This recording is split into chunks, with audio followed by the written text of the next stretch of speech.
pointing to somebody and say, change still happens. Change still happens. And it begins in me. And it begins in me. You may be seated.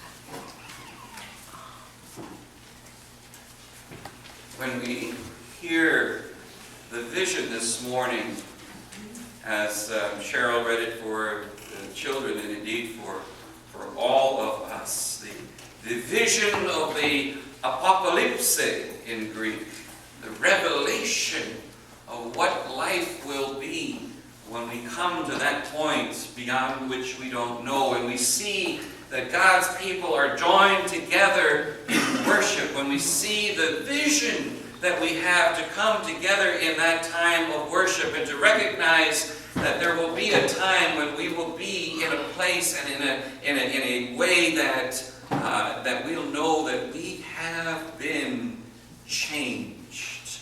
You know, sometimes we need that moment to see into the beyond, right? To see beyond and to understand that what we're going through today is not the end of the world or the end of our life as we may know it.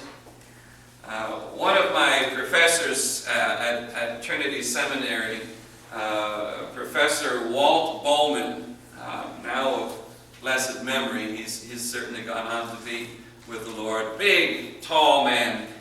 He was known for a lot of things around the campus. I mean, certainly a very learned scholar, professor. It was known about his home that there was never a time when there was an empty room in his home, because he couldn't understand how people could be homeless and he could have rooms in his home and not put those together. So there was always someone staying at their home at all times. One of the curious things about him, he was a great reader. And I understand that whenever he read mystery books, he had a particular method of reading a mystery book.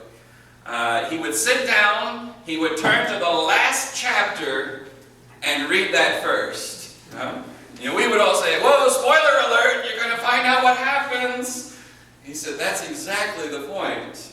He says, because then I can read the rest of the book, not trying to figure out what's happening, but already knowing what that conclusion is like. Well, friends, reading the book of Revelation is kind of like sitting down and reading that last chapter first and saying, you know what? No matter what else happens, no matter what else comes, I've already read the last chapter of the book, and guess what? It all ends well.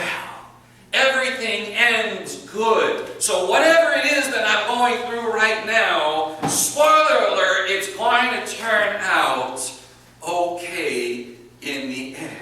That's some good news for us. Because, you know, sometimes we walk around this world, around our life, and we look at things and we say, oh, you know, it shouldn't be like this, or that's not the way things ought to be. And sometimes we walk around with a sense of, a defeatist sense of, well, that's just the way things are. Huh? Have you ever said that? That's just the way things are about whatever it is. But guess what? When we read this book of Revelation, we recognize that the way things are not the way things have to be, and not the way things will be. It gives us a vision to look and to recognize and to be able to say together, change still happens. And we are the ones who bring that change. We, empowered by God as children of God, are the ones who bring change into the world. But first, that change needs to happen inside of us. It needs to happen inside of us. We need to have first that strong connection with God. And so today, the stories that we read, as Cheryl was saying, she says, oh, we get to hear the whole story of Saul of Tarsus, right? Who becomes Paul, the great evangelist and writer of most of the New Testament letters. But Saul of Tarsus, as he was known, was the chief persecutor of the church. And if you think change can't happen in your lives, I would suggest you ask Saul, or Paul one more time and say, what was it again that happened to you? Because there he is on the road, on his way to Damascus. I won't say minding his own business, because he wasn't minding his own business. He was about persecuting the church. He was persecuting the people of the way. They weren't even called Christians at that point yet. But they were following on the way that Jesus had talked to them and told them about. And he was out there persecuting those who were followers of the way. It says that he was breathing threats. When what you're doing becomes so much part of you, even in a hateful way, that every breath had some hatred and some anger and some threat. People's lives were at risk when Saul of Tarsus came into town ready to kill followers of the way, until God intervenes and stops him in his tracks. You heard the story just now as Cheryl read it for us. What's amazing to me is as God speaks not only to Saul, and he says, who are you, Lord? And he says, I'm the one that you're persecuting. But then also speaks to Ananias. I feel for Ananias. You know, here is Ananias leading the people of God, trying to be, I think, a good pastor in his community. And here comes God saying, hey, listen, there's this guy out on the edge of town, and you need to go and pray for him. And he said, whoa, God, hold on a second. Do you know who we're talking about? Do you know who this guy is? Do you know what he's been doing to your people? And of course the answer is God knows, right? And yet Ananias hears God's voice saying to him, go, pray for him, anoint him, lay hands on him, because he is my chosen vessel. I have plans for him to use him. Now, before any of you say, you know, I sure wish God would speak to me in a way that I would be so clear, you know, that God would just tell me exactly what it is that I need to do. Keep in mind that when this happens here, that God even says to Ananias that I am about to tell Paul how much he needs to suffer for me. It's not about it's going to be a nice, easy road for him. It's going to be a difficult road, and we know because some of the letters that Paul ends up writing are written in prison, and he ends up dying in a Roman prison because of the authorities that came against him, just like he had come against others. But in the moment it says that when Ananias prayed for him, something fell from his eyes. He was able to see again. He came into his fullness of being. He was baptized. He had fellowship together with the saints. And then he went out and began to preach. He began to tell others about the way. You see, a change that happened in him was so total and so complete. And it moved him into a new direction. Well, we haven't been hearing that much about Paul or Saul until this moment. But we have, in the last few weeks, been following that disciple of Jesus called Peter.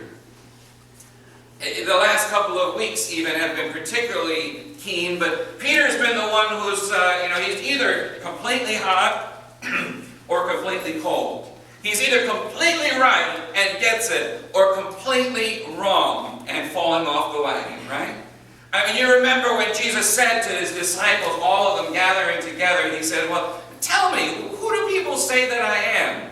Now, I don't think he was doing a poll. You know, he wasn't trying to do opinion research. He was just trying to see, what is it that you're hearing? What are people saying? Who are people saying that I am? And they answered him. Some say you're, one of the prophets, or Elijah, or maybe John the Baptist come back, or, somebody like that. Well, who do you say that I am? Peter, filled with God's Holy Spirit, says, you are the Christos, the Christ, Hamashiach, the Messiah. You are the anointed one that is to come, the Son of the living God. And Jesus says, blessed are you, Peter, for this is not revealed to you by flesh and blood, but you have received this from on high. And let me tell you about the role of the Christos, of the Christ. because I am to suffer and to die on the cross and to go through all kinds of humiliation. And Peter says, whoa, Lord, no way. I'm not going to let that happen. And you remember Jesus' response? Get behind me, Satan. Huh? One moment ago, he was being revealed of great secrets. The next moment, it was, get behind me, Satan. But that was Peter, right? He had it right, but then he didn't have it so right. Huh? He said, Jesus, I will follow you all the way to the end. I will never leave you. And as they're gathered together in the upper room at the table, Jesus says to him, actually, you're going to deny me. Huh? 3 times before the cock crows. Peter says, no, never going to happen. And yet there they are in the courtyard, and he's saying, what? I don't even know the man. Never heard about him. Hang out with him? Are you kidding me? Maybe we have the same accent and you're confusing us, but there was no way that I know this man. Kikariki, cock-a-doodle-doo. I don't know what sound you hear. The crow, the rooster crows. And Peter realizes, oh my goodness, 3 times he has denied Jesus. And so now, where is his life at? He's the one who went to the tomb and then he went home. No explanation given. Then he meets with the other disciples in the upper room, and in comes Jesus, and they recognize him. And then the week after, this time with Thomas, they come again and they recognize Jesus. And yet here they are after those encounters. And what are they doing? Well, Peter says, I think I'll go fishing. Now, Mike, I know you can understand that pretty good, right? So Mike loves to go fishing anytime. He's got rods in his car right now. If you want to join him, he's ready to go fishing, okay? And Peter says, I think I'll go fishing. And all the other disciples say, yeah, you know what? We'll go with you. Why? Remember, they were all fishermen from the beginning. In essence, it was their way of saying, you know, let's go back to what we know. Let's go back to what's comfortable, what feels good. We know how to do this. Let's go fishing. And so they go fishing all night long. Mike, you know how much they caught? Big fat 0. Not a single fish. This from people who know what they were doing. And they look out to the shore in that early morning light. You know, the sun hasn't quite risen like our sunrise service here, right? I mean, you can see and there's light, but you can't quite necessarily make out yet all the details. And they see somebody on the shore and they don't know quite who it is, but that person says to them, hey, have you caught anything? No. Well, go and throw the net over on the other side. Now, I'm not a fisherman whatsoever. And Mike, I don't know, you know anything about commercial fishing with nets and all of that? You just like, right? I'm sure that the way they were fishing had something to do with the way the tides go and the way the movement of the fish go, and they knew what they were doing and how things should be and how they would catch fish. Throwing the net on the other side, if there was any chance of that, don't you think they would have already done that? It didn't even occur to them, but yet they go and throw the net on the other side, huh?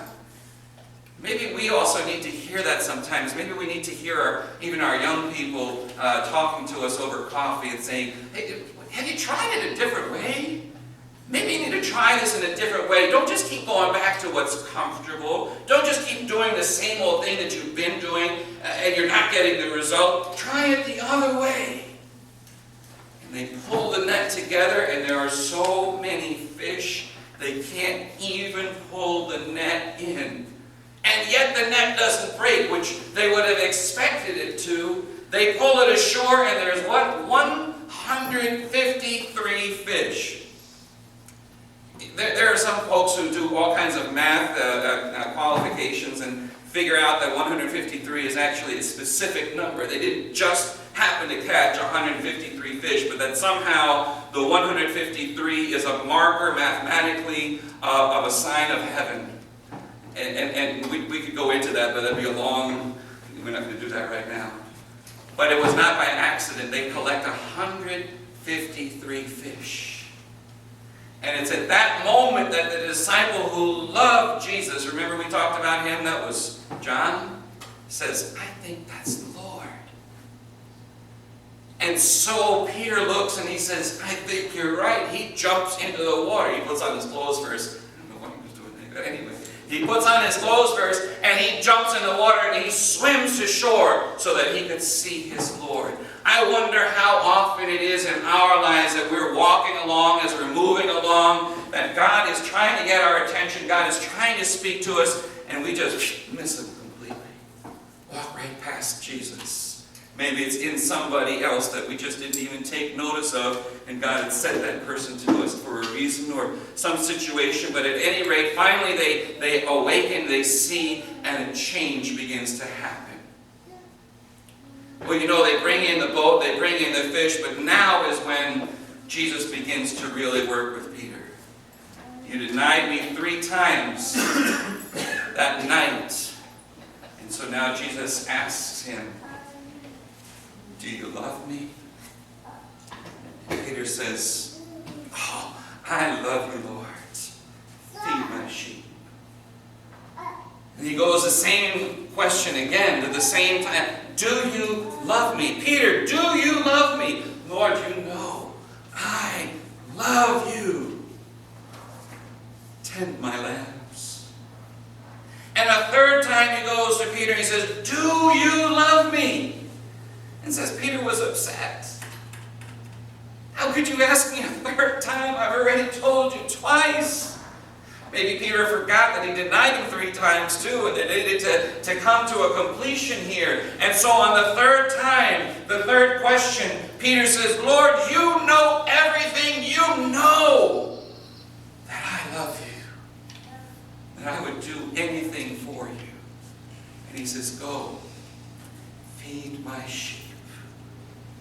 And in doing that, Jesus offers him grace. You know, it's uncomfortable. None of us would want to go through that kind of inquisition, those kind of questions that are coming at us. But in the end, Jesus does it to extend grace to Peter, to allow the 3 times that he denied Jesus to be taken back by the 3 times that he affirms Jesus. And I wonder in our own lives, how often do we think, oh, I've done just some bad things, I've just not lived up to it, God can't possibly use me. And God is saying, oh, I can change you. I can change that situation. I can make it happen. You don't need to hold on to those things that you did wrong. Let go of them and receive my grace. Do you love me? Yes, then feed my lambs.